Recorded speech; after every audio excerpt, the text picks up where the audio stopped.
Okay folks, so what I've got is I've got the peaches and we're going to put them into the simmering water. Let them sit for about 90 seconds to 2 minutes, I guess. I've also got on the stove here in this pot water and sugar, and I'm just waiting for that to boil, and then I'll be putting that into the cans, into the jars. And then I've got to put these peaches into an ice bath to stop them from cooking once I take them out of the boiling water. So we'll just start popping them in. What that does is helps when you're going to peel them. If you have to do it in batches, do it in batches.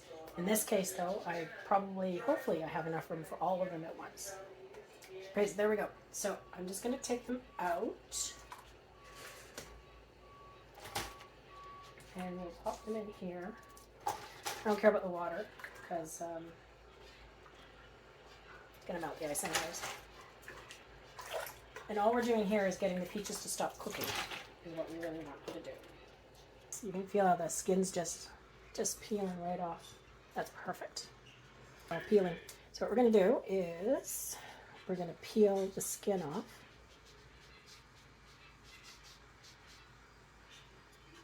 I'll do a full one to show you.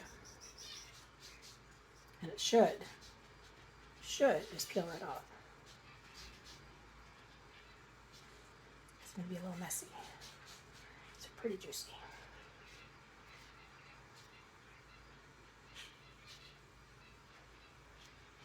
Just peels right off. Look at that. So that's it. So I've got a little bit on the top here.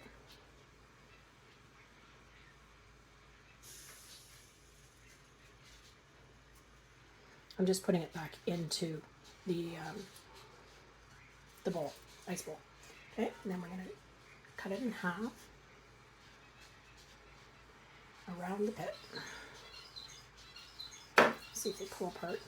They might. If not, I'll have to. Oh, look at that. There we go. And then I'm going to pull the pit out. Just like that. Pit can go in the compost bucket. And these I'm just going to put into the bowl right now, just so that I'll cut them later to fit the jar. So let's put the rest of these in the bowl.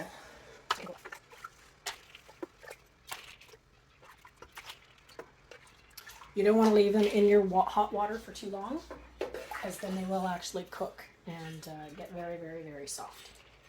I'll show you. So we just want to peel the skin off.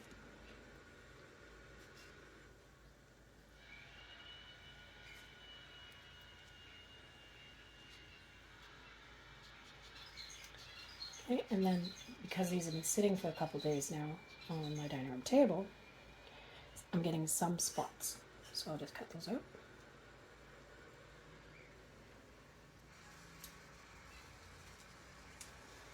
Until you get down. Cut along the pit. Watch your fingers. Split it. Take the pit out. On to the next.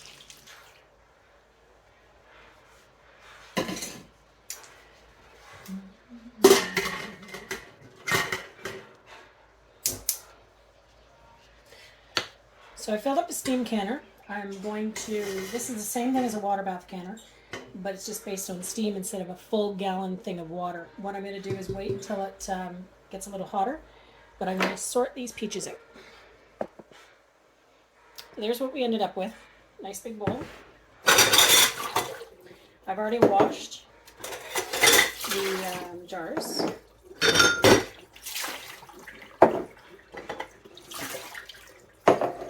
And let's get these in.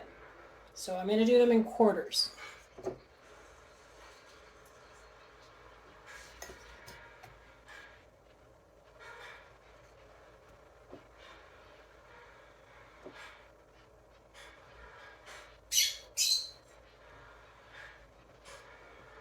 You don't want to squish them down, but you want to get them in there.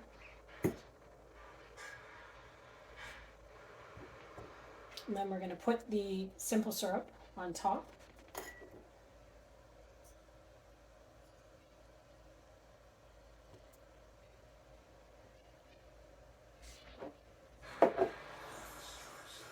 and then they go into the steam canner or water bath canner for 20 minutes. Okay, so now I want to put in the simple syrup into the jars. It's hot, be very, very careful. And we want to go within a 1/2 inch headspace.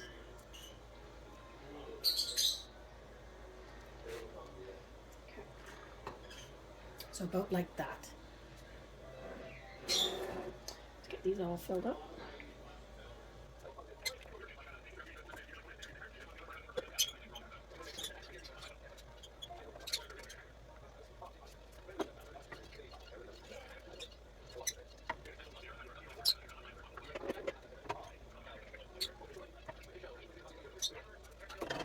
You want to debubble, so just get the bubbles out if there are any in there, and adjust the headspace again.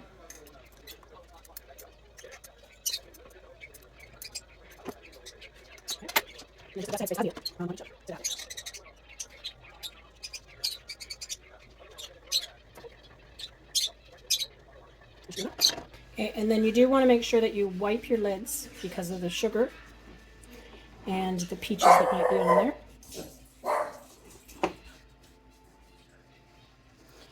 So I always wash my jars by hand when I'm sterilizing them, only because what I find is that you can check to make sure there's no cracks or chips along the edge of the jar.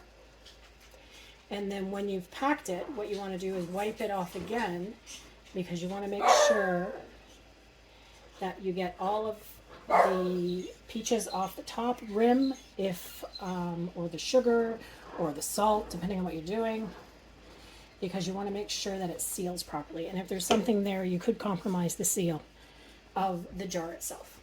Another thing that I just wanted to check with everybody is, see this jar here, this lid, the ring itself. I keep my rings and I reuse them, but because of this rust spot on here, I won't reuse this on anything for wet or anything that I'm pressure canning again. So that one will go in the garbage. And I have several here that have all been washed, etc. So we're just going to pop these on. Fingertip tight. You don't want to over tighten these. Fingertip tight is perfect.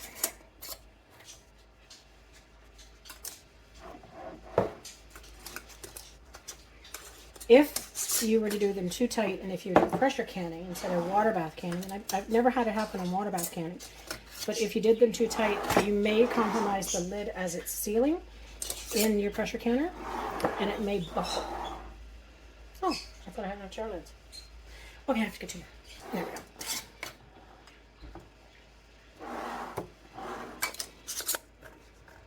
So again, just fingertip tight.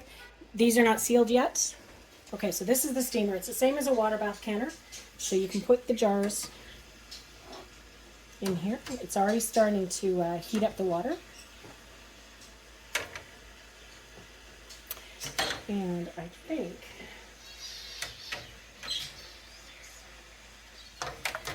so that's full for a pint jar.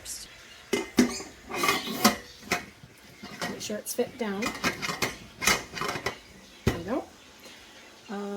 And then I'm just going to watch and wait till the pressure gets built up inside because of the steam. And once it has, that's when I start my timer. So it is the same as a water bath, that you have to wait till it comes back to a full rolling boil before you start counting your time. Same thing here, once the timer sets its pressure, then it's fine. Okay, this has been turned off now for about 5 minutes.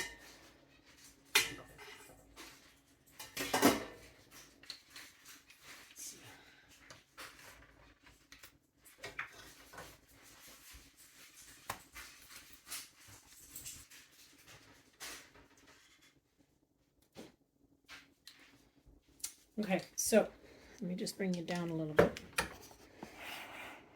As you can see, there's quite a bit of air in peaches, so you'll get liquid at the bottom of the jar. These are hot right now, and they're still a little bit bubbly. So we're going to leave these to cool overnight, and then we'll check the seals, make sure everything's good, and then we'll put it away. Morning, everybody. It's the next day. I just wanted to show you what I've finished. So I've written on the top of the jars what there's in the jar and then the date, of course.